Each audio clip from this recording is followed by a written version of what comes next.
Ky emision mundësohet nga ISP Broadcast. Mirëmbrëma kudo që na ndihni sonte, në këtë emision të diskutojmë mbi një projekt strategjik gatishmërisë së Shtetit të Bashkuara të Amerikës për t'i ofruar Kosovës gazin e lëngshëm amerikan, i cili përfaqëson sipas profesionistëve, shumicës së njerëzve racional në Kosovë, një mundësi të shkëlqyeshme për Kosovën që të shtoj dukshëm kapacitetet energjetike të saj dhe ta pavarësoj sektorin energjetik. Një prej arsyeve kjo kryesore pse Kosova mbase edhe shpenzoi mbi 1 miliard euro për import të energjisë elektrike. Pavarësimi i sektorit energjetik është interes dhe kombëtar, por kur merret parasysh gjithë ky investim geo-ekonomik amerikan, jo vetëm në Kosovë, në gjithë rajonin, atëherë përbën një kapacitet të domosdoshëm, të rëndësishëm për ta forcuar dhe gjithë klimën e një stabilitet, nëse mund ta them fragjil politik në të njëjtën kohë, duke hequr gjithë rajonin nga varësia e ndikimit prej gazit rus. Kam ftuar këtu natyrisht mikun, analistin njohur që një mirë këtë fushë dhe gjitha projekte politike që lidhen me investimet amerikane të drejtashme dhe ato që pritet ndodhin. Afrim Kasolli. Kasolli, faleminderit për kohën.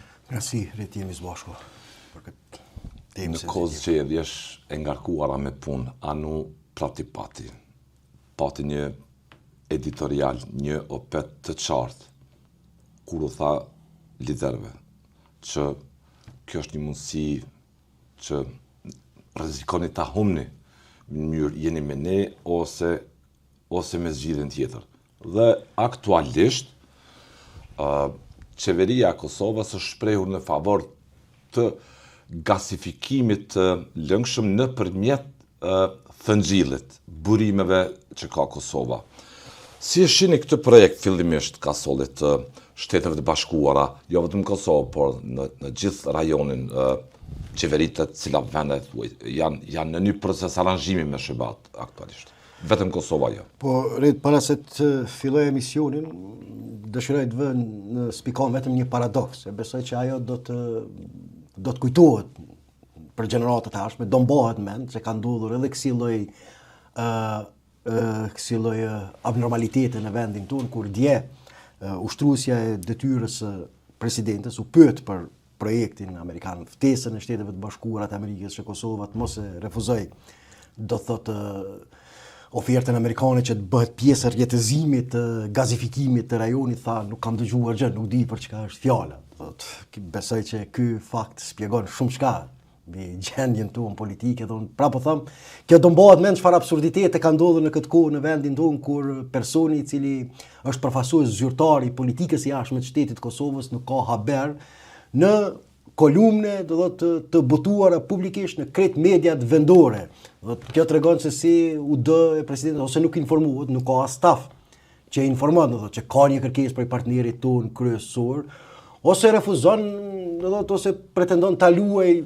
Jo se lexuat. Po ndëgjaj, është qesharake, është skandaloze, kur ka kohë që ka ditë që po vlon Kosova nga debatet politike, geostrategjike mbi këtë temë, sepse lidhet drejt për drejt me një ofertë njërit prej partnerëve kryesor të Shteteve të Kosovës, dhe përfaqësuesi kryesor i Shtetit të Kosovës nuk ka haber për të.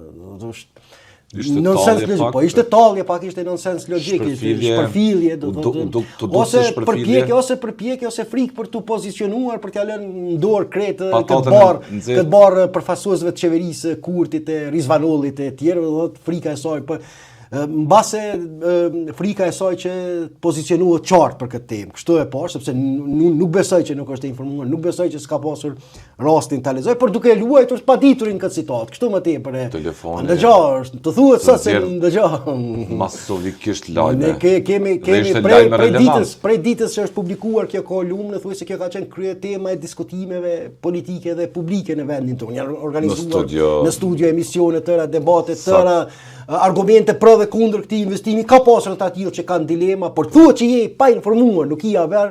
Kjo është vetëm një skenim i një situatë absurde me cilën po kalon Kosova, që do mbahet mend. Prapë them, kjo në të ardhmen do thotë për të kuptuar gjendjen çfarë i bikon këtë fazë, do të shënohet, do të arkivohet në kuadër tyre zhvillimeve historike, që dihet që si përfaqësuesja e shtetit të Kosovës ka qenë totalisht e painformuar sipas deklarimeve të saj lidhur me këtë temë. Tash për të rikthyer tek tema kryesore. Gazi lëngshëm amerikan përfaqëson një mundësi kasolli thelbësore për sigurimin edhe të qëndrueshmërisë së diversifikimit të burimeve energjetike. Përveç që është kupolë e sigurisë kombëtare për Kosovën, është i jep shtytje premtuese të madhe dhe zhvillimit ekonomik, pavarësimit të sektorit energjetik. Redu nisem nga një fakt i thjeshtë. Nuk nisem nga ata që kanë një sfond të kësaj fushë, edhe ambientalistët që dikur ishin zëshëm e kritik, si Luan Shllaku ta zëm. Ndëgjova Redu nisem nga një fakt i thjeshtë, pa hyrë tash në detaje, do thotë kështu në kuptimin e politikave energjetike. Vetëm nga një fakti i thjesht nisëm se tashmë i tërë rajoni po bëhet pjesë e këtij projekti. Do të kemi në Shqipëri ndërtimin, në shkrimin e marrëveshjes për ndërtimin e termocentralit të ri në Vlorë, kemi termocentralet në Greqi dhe në Maltëzi dhe në Kroaci. Do tashmë gjithë rajoni gradualisht po mbulohet, dhe të gjitha shtetet e Ballkanit Perëndimor gradualisht kanë hyrë në këtë proces të gazifikimit amerikan, ta quajmë kështu kushtimisht. Tash vetëm Kosova do thotë po nguron, ka dilema, dhe po nguron që të përfshihet në këtë proces. Në këtë drejtim do thotë ky është refuzim i qartë, në ana e Kosovës me një projekt rajonal amerikan. Deshëm apo s'deshëm, ne mund gjejmë lloj-lloj arsyetime, mund gjejmë lloj-lloj justifikime publike, jo kosto ekonomike, jo kjo, jo ajo, mirë po e para do të premisa e parë mbi cilën duhet të bëhet analiza në raport me këtë projekt strategjik është deri më tani Kosova ka nguruar që të përfshihet në një projekt strategjik pan-ballkanik me bazë në Shtetet e Bashkuara të Amerikës. Siç e përmendet edhe ju, do thotë kolumna është shumë e qartë, motivet janë shumë qarta, interesat janë shumë qarta që janë projektuar në këtë temë. Thotë qëllimi final i Shteteve të Bashkuara të Amerikës, siç e thotë e dërguara me punë në ambasadën e SBA-ve në Kosovë është që sa më shumë që të jetë e mundur të minohet, do thotë ndikimi energjetik i Rusisë, jo vetëm në Ballkanin Perëndimor, po ashtu edhe në kontinentin evropian, sepse nuk mund të ketë pavarësim të mirëfillt, autonomi të mirëfillt, do thotë pa pavarësim energjetik. Ne po e shohim sot bota besoj po futet drejt një lufte të ftohtë të re, por jo më me metodhe ideologjike, do thotë betejë ndërmjet demokracisë dhe komunizmit, betejë ndërmjet kapitalizmit e tjera dhe ekonomive të komanduara centraliste shtetërore, por po futet në një luftë për kontrollimin e burimeve energjetike. Kjo është lufta e re e ftohtë. Dhe këtu ne duhet ta shohim qartë se në cilën anë duhet të jemi. Kjo është makroskema e madhe. Dhe disa prej vendeve Anu Pratipati u tha qartë të gjithëve në opedin e saj, në editorialin e saj.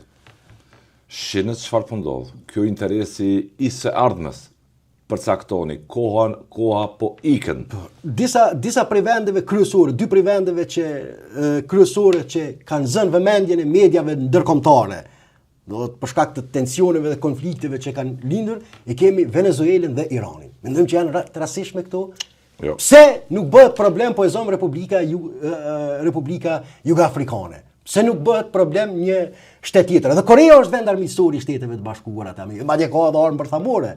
Po nuk e gëzon vëmendjen dhe peshën çfarë e ka Irani dhe atë që e pat Venezuela.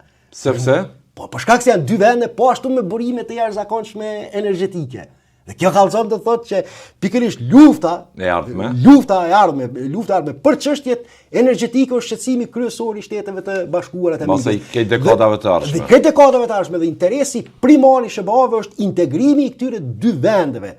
Në tregun global energjetik. Dhe për ta rivalizuar edhe sidomos më të madhe Kinën. Këtu nuk duhet harruar faktin që Kina po ashtu është një vend i cili po investon Kogja shumë në burimet të energjisë. në burimet të ripërtreshme të energjisë. Energjisë, po. Por kjo është një lloj sfide jashtëzakonisht e rëndësishme për hegemoninë e shëbave, sepse Kina i zotron 70% të materialeve kritike që nevojiten për prodhimin e atyre pajisjeve. Prandaj Shtetet e Bashkuara të Amerikës së Para sot janë shndruar në eksportuesin kryesor të energjisë që kanë burime në gaz, në naftë dhe në kësi dhe po ashtu janë shumë të fokusuara në ato shtete të cilat kanë burime të mbrëmshme për arsye gjeopolitike, kanë mbetur shtetet e izoluara të pashfryzuara. Dhe këto dinamika globale, dhe kjo ndarje e madhe globale reflektohet edhe në rajonin tonë. No, kjo është një luftë e madhe, kjo është një betejë shumë e madhe, një luftë e ftohtë e re që më nuk ka motive të konfrontimin ndërmjet demokracisë dhe shteteve autoritare siç ka pasur gjatë luftës së ftohtë ndërmjet Bashkimit Sovjetik dhe Shteteve të Bashkuara të Amerikës, por kryesisht secili prej vendeve po ka akses më të madh në burimet energjetike për shkak të sigurisë ekonomike, zhvillimit ekonomik e tjera. Ai që pjesë e këtij rrjeti, kësaj arkitekture, vetë kuptohet që ka edhe mbrojtjen e po atij bloku, nëse më ta them kështu. Absolutisht, do thotë tash e kemi edhe, unë e kam thënë edhe në disa shkrime, një gjë duhet ta kemi të qartë, do thotë qasje duale deri tashme tolerante e Shteteve të Bashkuara të Amerikës në raport me partnerët e saj ka përfunduar. Sepse ne kemi parë që deri më tani shumë vende evropiane kanë gëzuar sigurinë, e kanë gëzuar mbrojtjen e SBA-ve për shkak të instalimit të projektimit të pushtetit të SBA-ve në kontinentin evropian. Me zero kosto thuajse. Po thuajse me zero kosto, do thotë madje pa investuar shumë duke I krijuar luksin që të zhvillojnë shtetet e tyre të mirëqenies sociale e tjera, në një njëjtën kohë ta furnizojnë ekonominë e tyre me burime të lira energjetike ruse, sidomos nga Rusia. Do thotë kjo tolerancë strategjike e SBA-ve me administratën Trump ka marrë fund dhe më beso këtu e them po ja loj vetës luksin, them një farë lloj parashikimi profetik që nuk do të rikthehet më ajo tolerancë që ka ekzistuar deri më tani. Edhe nëse nesër largohet, edhe nëse nesër do jetë presidenti Trump kryetari I SBA-ve, nuk besoj që do të ketë kthim mbrapa sa I përket këtij qëndrimi të SBA-ve. Të njëjtat do të insistojnë dhe do të kërkojnë që vendet të cilat janë aleate me SBA, sa I përket politikave të përbashkëta të sigurisë, duhet po ashtu të përfshihen edhe në aranzhmanet e përbashkëta ekonomike dhe energjetike. Nuk mund të tolerohet, do thotë, një vend ta gëzojë mbrojtjen e sigurisë së SBA-ve në njëjtën kohë ta refuzoj bashkëpunimin ekonomik energjetik. Ose të bëj tregtim me rusët. Ose të bëj tregtim me rusët ose edhe me kinezët. Tash sot për shembull, përpjekja kryesore, sot për çfarë po tham unë, duhet qarta ta themi, është ndarja e madhe ndërmjet tyre që po quhen petroshtete dhe elektroshtete. Kina është vendi I cili po investon në masë të madhe në burimet e ripërtreshme të energjisë për shkak të materialeve kritike që I zoton. Ne kemi pa edhe tensionet që kanë ekzistuar në Serbi. Kemi parë domethënë përpjekje të tensionet për minerën e litiumit, gjitha këto për shkak të përpjekjeve evropiane në mënyrë që t'i zotrojnë këto burime të rëndësishme, këto materiale të rëndësishme kritike në mënyrë që ta mirëmbajnë energjinë e ripërtreshme. Thjesht energjia sot është sfida kryesore gjeopolitike. Nuk ka sfidë tjetër gjeopolitike dhe do të vjen duke ashpërsu lufta për këto burime. Dhe amerikanët po vendosen gjithë këtë arkitekturë të gazit lëngshëm në Evropë. Jo vetëm të gazit lëngshëm. Gazit lëngshëm fillimisht. Po edhe burime tjera përcjellëse. Sepse në këshillën në rekomandimet që I jepen Kosovës, duhet të rikthehemi në rekomandimet që I jepen në Kosovës, edhe vendeve tjera të rajonit, por edhe Kosovës në dokumentin e ri strategjik të departamentit të shtetit I thuhet të qartë që Kosova nuk duhet të marrë parasysh edhe modernizimin e termocentraleve, do që nuk është opcioni që të mbyllen termocentralet e të mos shfrytëzohen burimet nëntoksore të Kosovës, pasuritë nëntoksore të Kosovës, dhe po ashtu është përmendur edhe gazifikimi. Edhe në këtë dokument këtë që sot po insiston që është pjesë e diversifikimit. Diversifikimit është përmendur edhe gazifikimi I lignitit si një opcion. Nuk është I vërtet tregimi siç përpiqen. Disa thonë që amerikanët dëshirojnë të mos I lënë të shfrytëzohen burime tjera. Jo, absolutisht. Do thotë të shfrytëzohen të gjitha burimet e mundshme që çojnë ka pavarësimi energjetik I Kosovës, sepse projeksionet e SBA-ve janë të qarta. Do thotë lufta do të jetë shumë e ashpër sa I përket këtyre burimeve, kërkesa dhe kompeticioni për energji do të rritet shumë, dhe nëse Kosova mbetet jashtë kësaj skeme, do thotë jashtë kësaj skeme, ajo me automatizëm nënkupton edhe dobësim të potencialeve ekonomike. Cili vend nesër do të investonte në Kosovë, kemi fjalën për investime serioze, se jo investime kështu tulta, po për investime serioze nëse nuk ka garancione që ka stabilitet energjetik. Prandaj mirëqenia ekonomike, siguria, gjitha këto mbaren nga përfshirja në këtë lloj rjete. Ne po e shohim siç thash edhe në Bosnjë që po ndodh, më në fund edhe Bosnja detyrohet pas një blokade të gjatë detyrohet që të përfshihet në të njëjtin projekt, edhe mos harro, Bosnja, sidomos Republika Srpske nuk ka nevojë për gazin amerikan, sepse ka procesin e gazifikimit i cili vjen nga Rusia, por është investim strategjik afatgjat, do thot, i minimit të ndikimit rus nëpërmjet kalimit, nëpërmjet lidhjes me centralin nëpërmjet termocentralin që po krijohet në Kroaci dhe që Bosnia do të inkorporohet. Prandaj vetëm Kosova tash për mua është absurde, rreth është e pakapshme, është nonsens logjik që vetëm Kosova ta përjashtoj veten nga ky proces. Sepse kjo nuk guxon të matet deri tani, sepse kjo nuk guxon të matet vetëm në terma të shkurta të kalkulimeve ekonomike.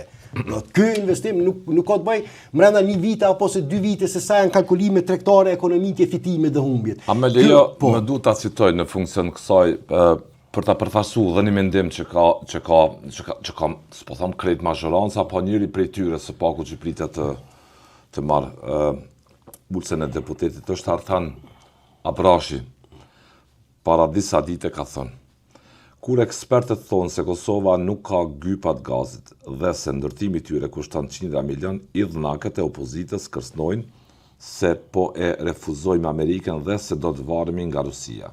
Ka pas me fut në gazin rus. Falu udhëheqës së palekundur në këto vite, Republika e Kosovës i ka mbyllur çdo shteg Rusisë, i ka përzën aleatët, ka përzën aleatët nga territori ynë dhe ka përkrahur pa rezervë përpjekjet evropiane amerikane për zvogëluar ndikimin rus. Miqësia jonë me SHBA dëshmohen me vizion të përbashkët afatgjat dhe me bashkëpunimin çdo herë e me thellë ekonomik, ushtarak e politik, jo me zhurmë, dëshpëruese për konsum ditor. Taksativisht e lexova. Po çështja nuk është këtu, çështja është se si i përgjigjen e një pikpamje të tillë. Dëgjoj, çështja nuk është çështja që te kjo temë. Çështja është që nëse Kosova i refuzon këto projeksione apo e fiton vetë pavarësinë energjetike. Kjo është dilema të cilën duhet të shtrohet para qytetarëve të Kosovës, dhe edhe para leadershipit politik të vendit. Sepse edhe unë nuk po them që Kosova nesër do të marrë gaz rus nëse refuzon projeksionin amerikan për gazifikimin e rajonit. Por a rezulton kjo në pavarësimin energjetik të Kosovës? Kjo është pyetja që ne duhet t'ia shtrojmë mbetit. A bëhet Kosova më e pavarur energjetikisht në këtë aspekt, duke refuzuar që është një mundësi si shtam për zhvillim ekonomik dhe garancion më i madh i sigurisë. A jemi bërë sikur me refuzimin e termocentralit me refuzimin e ndërtimit të termocentralit energjetik të kontrglobalit. A jemi bërë një më të pavarur energjetikisht? Kjo është pyetja që duhet shtrohet para leadershipit politik vetë. Le ta përjashtojmë Rusinë nga këto ekuacione. Le të mos ekzistojnë imagjinatën tonë fare Rusia, por nëse ne nuk përfshihemi në këtë rjetëzim rajonal, a do të jemi më të pavarur energjetikisht? Këtë pyetje duhet të përgjigjet leadershipi politik i vendit. Kjo është pyetja e domosdoshme në cilën ata duhet i gjasin. Nëse refuzohet gazifikimi po nuk po e marrim prej Rusisë, nëse refuzohet nuk po e marrim prej Rusisë. Çe po përjashtojmë Kosovë. Po e përjashtojmë Rusinë. Po cili do të jetë fati energjetik i Kosovës këtë drejtim me këto termocentrale të stërvjetruara? Refuzon ndërtimin e termocentralit para 5 vite. Refuzon sot projektin e gazit amerikan. Apo shkon Kosova drejt pavarësimit energjetik me këto refuzime? Me këtë kurs? Për mua që kjo është pyetja themelore. Tjerat më pastaj janë sekondare dhe derivat i kësaj premise themelore me cilën ne duhet ta shtrojmë për diskutim. Dhe në këtë drejtim që ajo që kam parë unë duke referuar edhe mendimit, edhe opinioneve të ekspertëve të ndryshëm, Kosova e ka jetike e para në drejtim të sigurimit të pavarësisë energjetike dhe e dyta ajo me cilën mund të flas, siç thash në fillim, me kompetencë pak më të madhe në drejtim të sigurisë gjeopolitike, sepse Kjo tashmë është çështja kruciale gjeopolitike, çështja për burimet e energjisë. Dhe nëse Kosova mbetet jashtë këtyre burimeve primare të energjisë, do thotë, nëse mbetet jashtë këtyre primareve, rrezikohet qëndrueshmëria e saj ekonomike. Dhe mu para disa ditë pash një intervistë edhe të opinionistit, analistit Blerim Shala. Do të pash kur thotë që krahas garantimit të drejtave të minoriteteve tjera kur ka shku se si ka shku procesi i negociatave në Vjenë, njëra prej rekomandimeve të Bankës Botërore që ka qenë për Ahtisarin, që Kosova mund të bëhet e pavarur, është marrë në konsiderat pikërisht edhe kapaciteti i saj i burimeve energjetike që ka, e cila mund të mbjetoj ekonomikisht. Dhe ne kemi refuzuar një projekt atij. Një projekt i cili do të rezultonte në ngritjen e kapaciteteve prodhuese dhe pavarësimin energjetik të vendit. Prandaj këto refuzime të vazhdueshme neve po na lënë në status quo. E kjo status quo a është interesi afatgjat i Kosovës? Kjo është pyetja. Le ta përjashtojmë Rusinë, le ta përjashtojmë Iranin, gjitha le të përjashtojmë.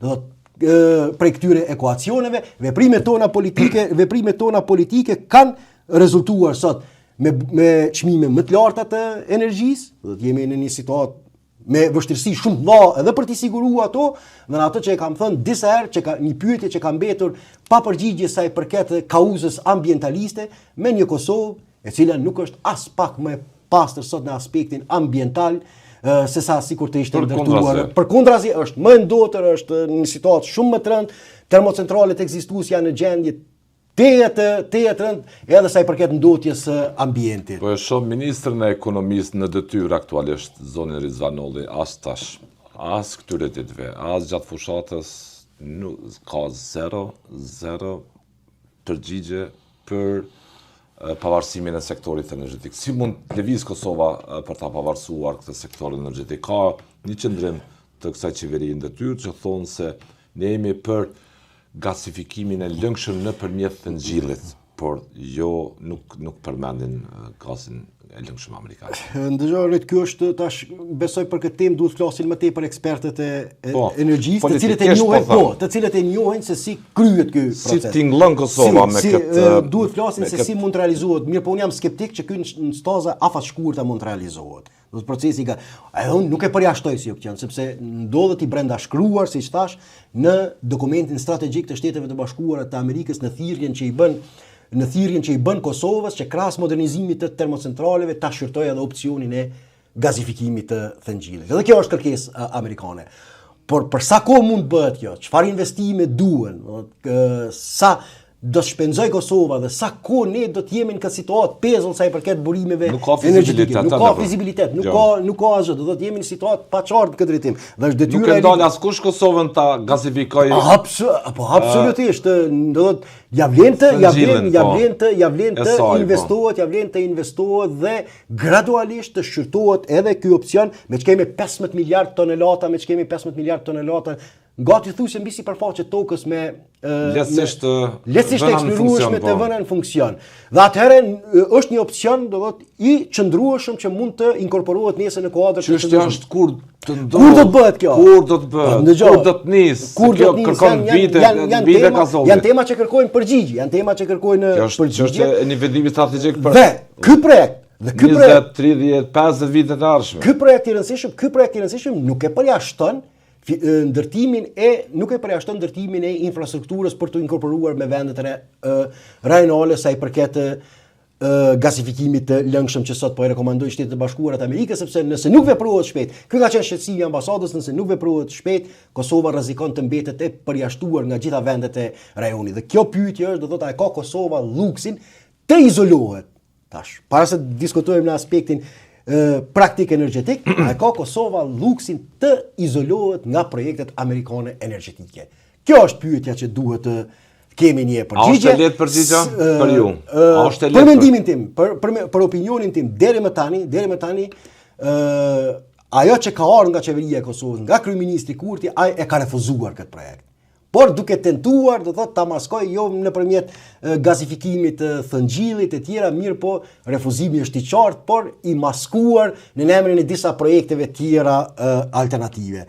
Kjo është gjendja reale, nëse mund të ndrojë diçka në ndërkohë, Ne do jemi këtu nëse mund të ndrojë diçka në ndërkohë do thot, atëherë është temë tjetër mirë, po aktualisht pozicioni i partisë fituese të zgjedhjeve është negativ sa i përket skenarit dhe mundësisë së inkorporimit të Kosovës në këtë infrastrukturë rajonale energjetike. Kur bëre këtë paralelen me Republikën Serbe të Bosnjës, të atij Dodiko të dikurshëm ose tashëm për shkak që ka impakt në mjedisin politik në Bosnjë tek pjesa e Republikës Serbe, që ajo Republikë fare nuk është e varur nga gazi lëngshëm amerikan. Absolutisht. Por në funksion të një pakti strategjik me Shtetet Bashkuara, nuk e pa në vetën të përjashtuar nga kërbatë përkundrazi, vendosin të jemi pjesë e këtij projekti, pse në Kosovë të ketë si Kosovë dilemash, mbase nuk dihet ende se çfarë kuptimi të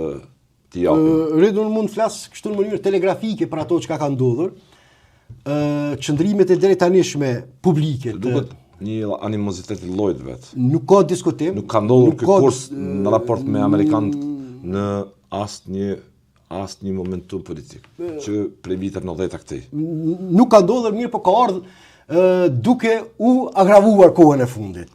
Me nevojën që Kosova të shlirohet nga ndikimi amerikan. Të shlirohet nga ndikimi amerikan, do të ka ardhur duke u agravuar sepse nuk kemi duke folur vetëm për një projekt. Vetëm për këtë projekt, jemi duke folur për disa projekte që janë refuzuar, për disa qëndrime refuzuese, dhe unë këtu e kam tash dilemën që bëjë bilancin ka sot, mbledhë të gjitha, po. Po i mbledhë, do të kemi, do të prej asaj kur ka filluar, do të kur lëvizjave vendosje ka qenë një organizatë minore në qëndrimet e tyre kritike në raport me ish sekretaren amerikane të shtetit Albright. Por që pika kritike kam rri, do thot, me politikën refuzuese ndaj ndërtimit të termocentralit të Kosovës re nga konter globali dhe tash që po shihet qartë me lloj-lloj maskime, me lloj-lloj përpjekje duke u arsyetuar që në esencë qëndrimi është refuzues, por duke para opinionit publik duke tentuar që të shitet se kemi projektet tona sovrane strategjike në këtë drejtim. Do ta marrin dhe si ofendim. Ku është poenta ime është se a mos edhe opinioni dhe shoqëria në Kosovë në masë të madhe sot ka sentiment kundër investimeve amerikane. Kjo është pyetja unë që e kam. Sepse tash ky refuzim nga qeveria e Kosovës nuk po na vjen neve si befasi vetëm me thirrjen për gazifikimin që po bëhet tani. Por kemi pasur disa refuzime të mëhershme. Në kontinuitet. Dhe lëvizja vendosje ka ardhur duke u ngritur elektoralisht. Kjo tregon që nuk ka ekzistuar si shqetësim i opinionit publik kjo qasje refuzuese ndaj projekteve amerikane. Kështu që ajo që unë e kam si dilemë, tash nuk mund ta them në mënyrë të prerë. Është rënd si çështje. Si çështje, që atëherë fakti që një subjekt politik ndër vite ka mbrojtur qëndrime të këtilla nguruese në raport me investimet amerikane, arrin të shndrohet në forcën e parë politike, a do të thotë kjo, dhe me një dallim shumë madh, jo vetëm në forcën e parë politike, por me një dallim shumë të madh me subjektet e tjera parlamentare, a nuk kupton kjo që në mos të madhe ky është edhe qëndrimi i shoqërisë kosovare, që ne duhet ta shohim të vërtetën pa iluzione rit. Qëndrimi politik që përfaqëson zoti Kurti dhe partia e tij në pushtet. Po nuk ka logjik. E shton dilemën, a është ky qëndrim ekuivalent edhe me mendimin që mbajnë qytetarët. Po nuk ka logjik që një subjekt i cili ndër vite ka mbrojtur këto pozicione t'i fitoj 50%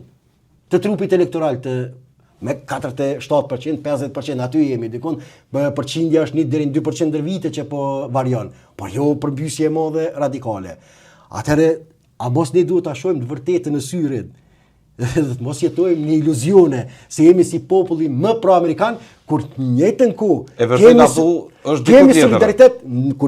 kemi solidaritet, jo ndoshta unë dhe ti, po ne po flasim se në proceset qëndrimi kolektiv është me rëndësi në politikë, por të njëjtën kohë kemi solidaritet politik me një opcion politik që është ngurues ndaj këtij bashkëpunimi me Shtetet e Bashkuara të Amerikës. Dhe mos harro faktin me që referova dokumentit të fundit të strategjisë kombëtare të SHBA-ve si dhe të Departamentit Shtetit. Po ashtu në mënyrë të qartë thuhet që procesi i shtetëndërtimit për SHBA-t në Ballkanin Perëndimor ka përfunduar dhe ta shëtutje raportet ndërmjet Washingtoni dhe vendeve në rajon do të kurzohen edhe nga partneriteti i ndërsjellë ekonomik dhe politik. Do të lëvizin në varësi të këtyre në varësi të këtyre kritereve. Të këtyre kritereve. Dhe kjo është piknisja tjetër me cilën ne duhet ta kompletojmë gjykimin politik në raport me. Ju thonë që e shtroni dilemën edhe çështën. A janë këta votues në këto shifra deri në 50% që përfaqësojnë ngurimin edhe dilemën ka duhet shkoj Kosova, refuzimin që Kosova me tutet lëviz në interesat me SHBA-t, e shtroni si dilemë. Po nuk është ky refuzimi i parë. Nuk është sikur të ishte qenë refuzimi i parë, mund të themi që votuesit janë lajthitur. Por ne kemi pasur disa refuzime sa i përket natyrës investive amerikane në Kosovë. E vërteta thu qëndron se në Kosovë ka disponim të qartë të qytetarëve anti-amerikanë. Po ndëgjoj, Amerika nuk mund ta shpallim dashurinë platonike ndaj SHBA-ve. Nuk mund të jetojmë brenda skemave ideale se ne kështu kemi një lloj dashurie platonike dhe amerikanët kanë për ne dhe ne kemi për Shtetet e Bashkuara të Amerikës. Nëse në terma konkret, në marrëdhëniet bilaterale nuk ekziston, të dyanshme nuk ekziston, do thotë, ky lloj partneriteti, atë nuk mund flasim për dashuri, nuk mund flasim për qendrim pro-amerikan. E përmendet me vite u investua në krimin e kësaj klime, këtij disponimi. Dha disponim e prodhoi vetëvendosje. Ish kryeministri Abdullah Hoti u deklarua me shësim në një postim ti në Facebook. Tha, si mund deklarohet ushtruesja e detyrës së presidentes se nuk e ka parë deklaratën e palës amerikane lidhur me projektin e gazit. Kur të mbushën sheshet me protestues, e shqeni se sa serioze, ka thënë Abdullah Hoti, është çështja. Dhe sheshet do të mbushen së shpejti. Për vite me radhë, kur paralajmërimet kanë ardhur nga mjeqëtan ndërkombëtar, kemi parë një qasje për t'i minimizuar, për t'i sulmuar ose për t'i shpërfillur. Se rezulteti ndaj një çështje etike për të ardhmen e vendit tregon se çfarë prioritetesh ka kjo qeverisje e papranueshme. Hoti paralajmëron mbushin e shesheve. Unë kam dilema, mos sheshet do të mbushen në të kundërtën, për protestu kundër përpjekjeve të SHBA-ve për të na eksploatuar ekonomikisht. Haradinaj pati një reagim të tillë të ngjashëm ndaj partisë së Zotit Kurti. Sepse mos sheshet mund të mbushen këtë mënyrë. Mund të mbushen në mbrojtje të kauzave sovraniste të vendit. Sepse është, po tham, për ta përmbyll këtë pjesë, është alogjike që në të njëjtën kohë të kemi një informacion politik i cili në ndër vite ka pasur dilema të kësaj natyre dhe paralelisht të ketë këtë mbështetje të madhe elektorale. Pra unë kam shumë dilema sa i përket paralajmërimit të zotit Hoti që sheshet do të mbushen për të protestuar kundër refuzimit të qeverisë së Kosovës në raport. Sheshet do të mbushen, ke dilema do të mbushen me motive të kundërta, pasi do të mbushen me protestues kundër SHBA-ve. Pasi do të mbushen, por do të mbushen me të kundërt. Uroj që të mos ndodhë ajo. Mirë po faktet. E tha Haradinaj publikisht, Ramush Haradinaj. Mirë po faktet, unë uroj që të mos ndodhë ajo, uroj që të mos kalojmë edhe në atë situatë marrëzisë kolektive, do thotë që në Kosovë të protestohet kundër investimeve amerikane.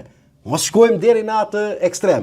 Uroj larg kësaj, mirë po në terrenin politik, do thotë, dhe elektoral, për mua është alogjike që të thuhet në njërin anë se 80% e qytetarëve të Kosovës, 90% janë populli më pro-amerikan në botë dhe paralelisht me këtë të fitoj kohën e fundit mas të madhe mbështetje elektorale një subjekt politik i cili ndër vite ka qenë tejet ngurues dhe mos përdori terma pak më ekstrem, po refuzues ndaj thirrjeve të SHBA-ve që kanë ardhur sa i përket partneritetit të përbashkët ekonomik. Dhe kjo është dilemë, direkte që duhet ta shohim vërtetë. Nëse jena pro-amerikan, si tolerojnë këta qytetarë një kurs të tillë politik? Që duhet ta shohim të vërtetën në sy, në mënyrë të bashkëjetojmë me të dhe mbase gradualisht të marrim masa që të punojmë në opinion në mënyrë që mirëfilli do thotë të kemi një qëndrim të qartë dhe jo konfuz në raport me këto tema. Të mos jetojmë me një hije gogoli. Imagjino sot 2026 në çfarë janë SHBA-t. Unë kështu e shoh sepse ajo që ka ngritur dilemat e unë, ajo që ka ngritur dilema, që e ka sforcu indiferencën, tezën time mbi indiferencën e qytetarëve të Kosovës në raport me Shtetet e Bashkuara të Amerikës, kulmin e ka mbri në zgjedhjet e vitit kaluar. Nga se në shkurt, siç e kam përsërit disa, në shkurt të vitit kaluar lëvizja vetëvendosje i fitë 42%. Ndërkohë, zgjedhjet e tjera u mbajtën ministri 8 dhjetor. Në këtë harë kohor, SHBA-t e kumtuan lajmin për pezullimin e dialogut strategjik me Kosovën. Dhe çka ndodhi? Pikërisht partia politike e cila konsiderohej si përgjegjëse që me veprimet e saj ka ndikuar që SHBA-t ta pezullojnë këtë dialog strategjik, nuk erdhë duke u dobësuar, por erdhë duke u sforcuar elektoralisht. Kjo flet shumë thonë. Kjo unë mendoj që e pasqyron sakt disponimin real politik dhe sociale, psikologjik që mbase dominon në shoqërinë tonë dhe në vend të jetesës me iluzione, ne mbase është rruga më e mirë të mbajmë një qëndrim kritik në raport me këto sentimente, të mbajmë një raport kritik me këto sentimente dhe që të punohet, që të korrigjohen këto sentimente dhe të shihet nga kanë burimin dhe nga kanë ardhur, do thotë sepse këtu nuk kanë lindur brenda notës. Nuk kanë lindur brenda notës. Asgjë politikë nuk ndodh brenda notës. Kultivohet kohë të gjatë, investohet kohë të gjatë që një bindje të shndrohet dominuese në opinionin publik.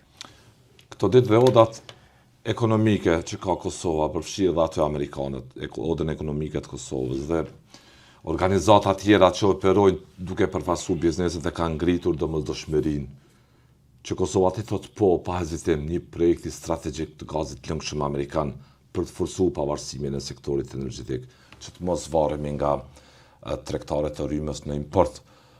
Njëkohësisht kështu jemi kontributor direkt në këtë raport dypalësh me SHBA-t në kuadër të gjithë kësaj arkitekture të investimit rajonal që minimizohet dhe të hiqet gjithë Evropa nga varësia e gazit rus.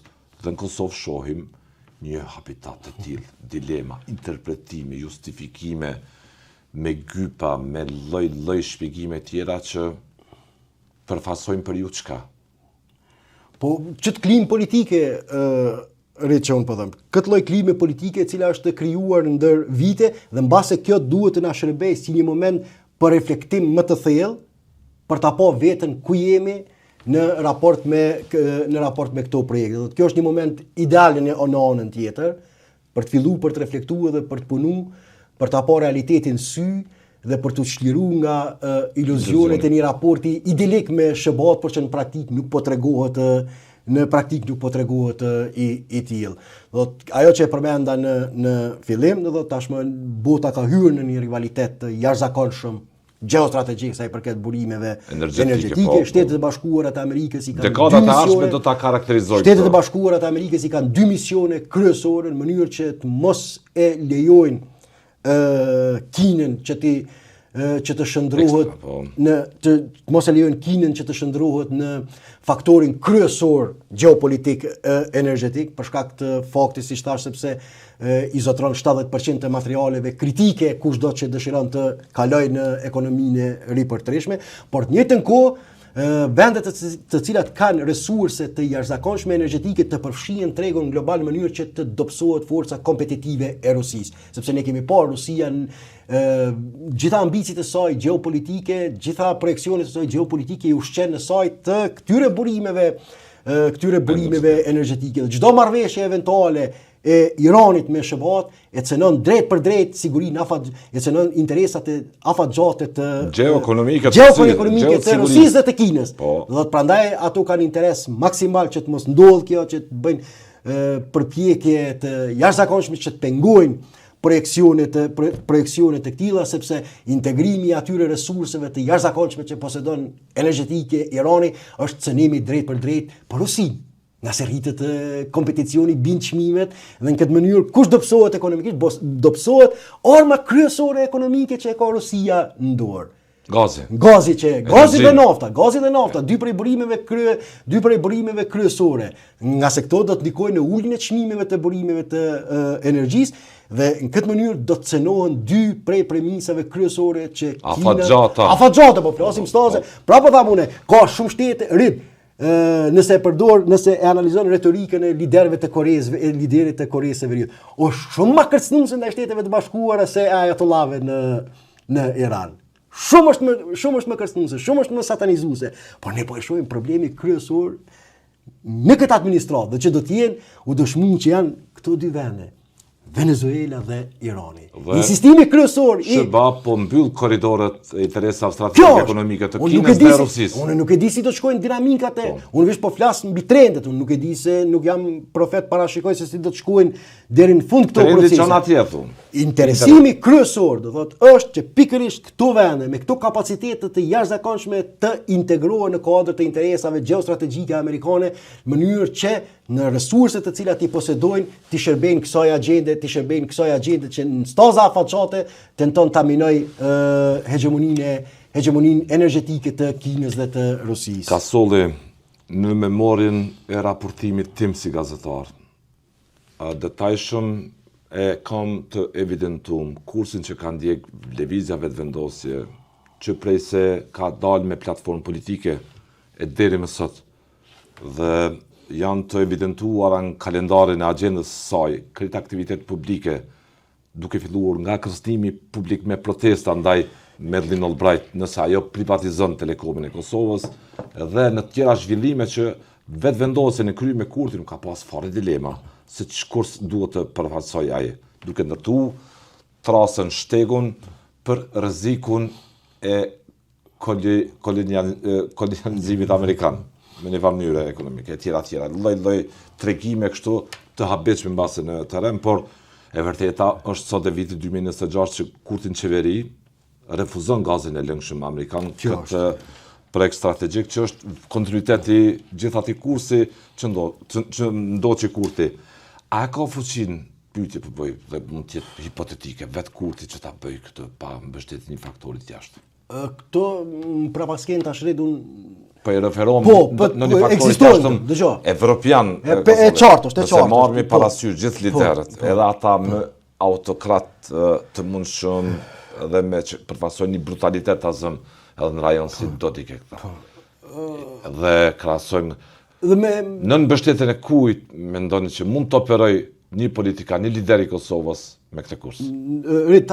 S'po them të Serbisë, as të Rusisë. Intencën e pyetjes po ta kuptoj absolutisht është shumë e qartë. Do thotë që pyetja është legjitime. Është legjitime, është e drejtë, do thotë që të analizohet, të kuptohet, nga e merr këtë fuqi politike refuzuese ndaj një që votohet nga njerëzit e kemi parasysh aty. Si tash ajo që është për interes në rrafshin për mua, në rrafshin social është do thotë imagjinata politike që ushqehet me këto rrëfime. Kjo është dhe çfarë duhet bëhet në mënyrë që të shpërfaqen kontradiktat e kësaj imagjinate politike. Sepse njerëzit ushqehen shpeshherë do thotë pa këto miti pasurive në toksore e tjera, do thotë krijon një lloj mobilizimi politik, një lloj imagjinate të jashtëzakonshme do thotë në rezistencë ndaj atyre që dëshirojnë të na grabisin, të na marrin për përfitimet e tyre ekonomike, politike dhe ka ndodhur këto, do thotë ne mos harroret edhe luftën kundër Serbisë, do thotë edhe betejën, konfrontimin me Serbinë. Nga kemi filluar, do thotë Trepça po nën Beogradi ndërtohet. Do thotë pasuritë në toksore ka mos të madhe e pasuritë. Jo, ideja besoj po ma kupton intencën. Ideja është se si shpesh herë do të burimet dhe pasuritë e një vendi mund të shndërrohen në një lloj imagjinate, po në një lloj sentimente ta ushqejnë imagjinatën politike dhe ka ndodhur dhe edhe përkundër faktit që realitetin pastaj në mënyrë brutale do t'i shpërfaq kontradiktat e këtyre thirrjeve. Ne kemi rastin që po e them, ne kemi gjithmonë rastin e Iranit. Në vitet 70 kur kanë filluar lëvizjet e majta, thirrja e tyre kryesore ka qenë nafta është e jonja, jo e imperialiste. Por Irani është ndodhur prej që sa kohë ndodhet nën sanksione. Dhe çka ka humbur ekonomia e atij vendi? Do të pasojat i ka psuar vetë ekonomia e Iranit, do të është ideologjia është teokratike. Është ideologjia që ka gjetur satisfaksion, por në aspektin ekonomik gjendja është katastrofë.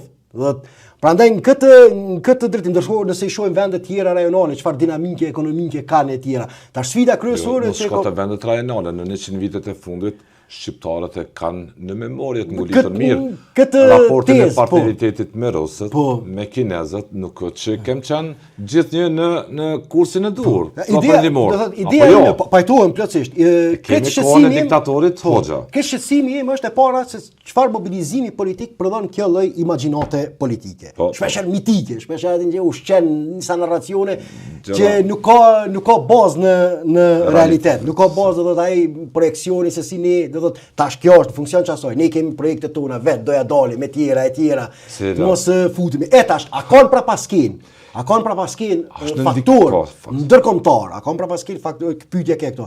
Faktorë ndërkombëtar të cilat mund ta sforcojnë rezistencën e qeverisë së Kosovës në raport me këtë thirrje, unë nuk e përjashtoj këtë skenar sepse në terrenet gjeopolitike që mund të jenë evropian, cili shtet konkret kërkojnë hise në tryezën amerikane të interesave ekonomike. Absolutisht, unë kërkoj këtë nuk e përjashtoj, unë mund nisem vetëm nga një fakt që janë bërë të dukshme këto antagonizma. Në Kosovë ende nuk ka diçka eksplicite, por i kanë përcjell reagimet shumë të ashpra të Brukselit në raport ndaj autoriteteve në Bosnjë e Hercegovinë që kanë pranuar që një firme amerikane t'ja japin monopolin, nëse mund të thojmë kështu, të drejtën e integrimit të këtij vendi me gazin amerikan që është në stacionin në Kroaci. Pra Bashkimi Evropian ka qenë shumë kritik, ka qenë shumë i ashpër ndaj Bosnjës në raport me këtë. Pse ajo i dha projektin amerikanëve? Pse ajo dha projektin amerikanëve? Pse një firmë amerikane do të mirret me ndërtimin e kësaj infrastrukture? Prandaj duke u nisur nga ky fakt, nuk e përjashtoj mundësinë që edhe në Kosovë të jenë të njëjtat motive dhe të jenë të njëjtat përplasje të interesave. Ti qëndrojmë pranë zotit Kurti që të insistoj për ta refuzuar gazin e lëngshëm amerikan. Absolutisht, nuk e përjashtoj. Në këmbim të interesi të këtyre shteteve të forta evropiane që të jenë pjesë e tryezës me amerikanët. Po mbas edhe diskutime që kompani evropiane të merren me ndërtimin, me projeksionin për gazifikimin e Thëngjillit. Mbas edhe kjo ka të bëjë. Unë nuk e di tash, vetëm po spekuloj, mirë po duke marrë si referencë një shtet tjetër që i kanë përcjellë me vëmendje përplasje të jashtëzakonshme, duke reaguar prej zyreve qendrore në Bruksel deri te përfaqësuesi i BE-s në Bosnjë, ndaj këtij vendimi të autoriteteve të Bosnjës, atëherë mbase ka logjik që të njëjtat përplasje të jenë prezente edhe në Kosovë, e që gjatë ditëve, muajve, dekadave të ardhshme mund të bëhen publike dhe më të qarta. Nëse bëhet shpejt qeveria e re, si do ta shihni nëse ajo ka ndryshuar kurs? Kjo do të jetë tema kryesore. Gazi i lëngshëm amerikan dhe këtu do të shihet njësi motse dhe këtu do të shihet nëse qeveria e re ka prioritet ta arreshtoj Kosovën krah për krah interesave dhe po ashtu subjekte tjera parlamentare sa do të jenë konsistente, nëse do të kemi ndonjë koalicion eventual me njërin prej tyre, sa do të jenë konsistente në mbrojtje të kësaj kauze. Kjo do të jetë tema kryesore, besoj që do ta kurzoj dinamikën e zhvillimeve të ardhshme. Falenderoj Kasolli për kohën dhe analizën që pate, për të të jetike në esencë, por në base jo të tillë mund të shohin edhe shumë kush, Kosovë duke u ushqy me tregimin kush sa vota fitoi, kush kënd po e mund më shumë, kush kë e fundosi e interesat madhore të Republikës po lihen në tepi. Ishte kënaqësi. Lutem.